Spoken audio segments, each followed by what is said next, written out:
So after losing custody and continuing to post these ridiculous videos, Mike and Heather finally gave up on clearing their names. It seemed like they were just literally hanging on to their fame and their notoriety by a thread, hoping that maybe one day everybody would just forget about what they had done and what had happened and things would just go back to normal. That was their hope.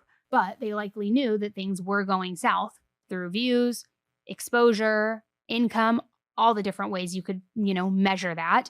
So they finally made the decision to delete all of their videos.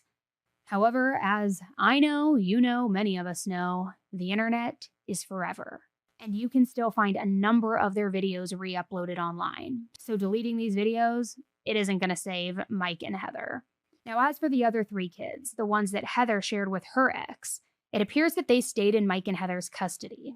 I did see one source tossing around online rumors that they were possibly removed from the home too, but I couldn't find anything credible to back that up.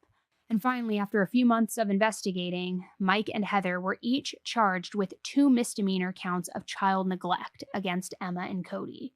And investigators said that they believed that they had enough evidence to show that Mike and Heather had caused mental injury to them, which instead of fighting it in court, Mike and Heather both entered Alford pleas, which essentially meant that they weren't pleading guilty or admitting to anything, but they were accepting that there was in fact enough evidence against them for a conviction. Now, with those charges, they could have faced up to 5 years in prison per count, so 10 years in total.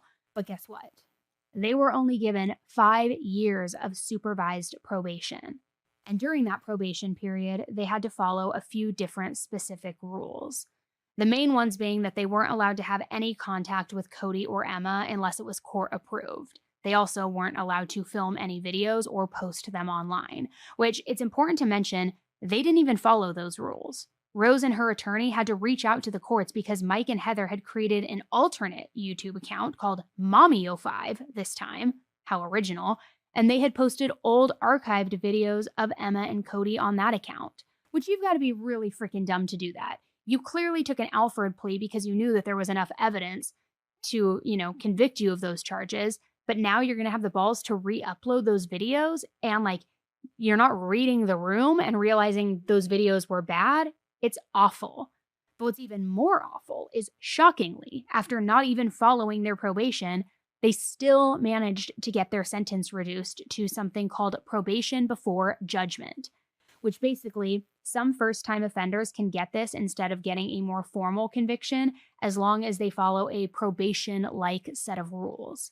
So when I looked this up, it said that it was usually given to first-time offenders of, quote, minor crimes, which I personally wouldn't think that what they did was a minor crime,